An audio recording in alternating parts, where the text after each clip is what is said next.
নববর্ষের দিন আমার এরকমভাবেই কাটলো। সকালবেলায় উঠে আমি স্নান করে ঠাকুরকে ভালো করে পুজো দিয়ে দিয়েছিলাম। আর এত নোংরা হয়েছে এখানটায়, খুব ধুলো বসে, তাই আমি অনেক দিন পরে একটু পরিষ্কার করে নিলাম। তারপরে ধূপ জ্বেলে দিলাম আর একটু শাক বাজিয়েও নিয়েছিলাম। মনে পড়ে আমরা বছরের প্রথম দিন মানে 2026 1 জানুয়ারি আমরা গেছিলাম মায়ের মন্দিরে পুজো করতে, আর আজকেও আমরা যাচ্ছি দক্ষিণেশ্বর মন্দির।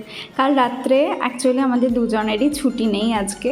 কাল রাত্রে আমাদের হঠাৎ করে প্ল্যান হয় যে আমরা দক্ষিণেশ্বর মন্দির যাব। তো আমি বললাম আজকে কি ছুটি নেওয়া যাবে? তো বললো যে হ্যাঁ চলো, ছুটি নিয়ে নেওয়া যাবে। তো দক্ষিণেশ্বর মন্দির যেরকম কথা সেরকম কাজ।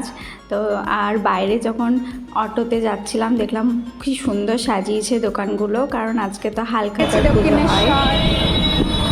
আজকে তো প্রচুর ভিড় হবে, দেখা যাক কি হয়। তো সবাইকে জানাই শুভ নববর্ষ।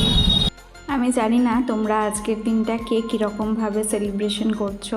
অনেকে বাইরে খাওয়া দাওয়া করে, পুজো দেয়, অনেকে বাড়ির মানুষের সাথে আজকে সময় কাটায়।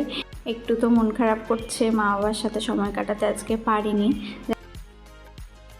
আমি 2020-তে লাস্ট দক্ষিণেশ্বর মন্দির এসেছি, আর এক বছর হচ্ছে 2026। বাপরে, বেশ ভালো লাগছে, তাও আবার আজকে নববর্ষের দিনে।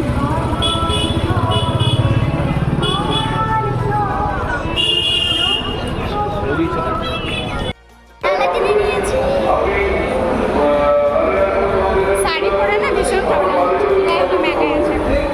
প্রায় অনেকক্ষণ পরে আর শরীরটা আমার একদম ভালো লাগছিল না, তাই আমি আখের রস খেয়ে নিয়েছি। আর এখানে আমি একটা সারদা মায়ের ফটো কিনেছি, কারণ সারদা মায়ের ফটো রাখলে খুব ভালো হয় আমি শুনেছি আমার মায়ের কাছে। তো ওই জন্য একটা সারদা মায়ের ফটো এনেছি। এখানে অনেক রকমের ফটো ছিল, 20 টাকা, 30 টাকা, 60 টাকা এরকম। আমার পুরো অবস্থা খারাপ হয়ে গেছে। আর আইসক্রিম কিনে ঘর দেখাই যাচ্ছে। আজকের দিনে আমার একদমই ঘরে থাকতে ইচ্ছেই করছিল না, তাই বললাম যে চলো একটু ঘুরে আসি। তো ঘুরে এসেই অনেক দিন ধরেই আমি কোনো শপিং করিনি, তো ভাবলাম একটু তো শপিং করতে হয়, মানে করা দরকার আমার মনে হলো। তো আমি একটা ড্রেস কিনেছি ভীষণ সুন্দর।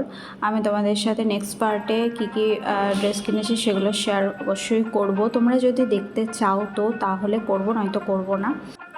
আর আজকের এই ড্রেসটা আমার নতুন, আমি গড়িয়া থেকে কিনেছিলাম। আর গড়িয়াহাটের একটা ব্লগ আমি তোমাদের সাথে শেয়ার করব আমি কি কি কিনেছি সেটার জন্য। তো আমি ভিডিওটা পাচ্ছিলামই না, তারপরে পেয়েছি অবশেষে। তারপর তো বাড়ি চলে এলাম খাওয়া দাওয়া করে। তো আমার এইভাবেই নববর্ষের দিন কাটলো। তোমাদের কীরকম কাটলো আমাকে কমেন্টে জানিয়ে। চলো টাটা।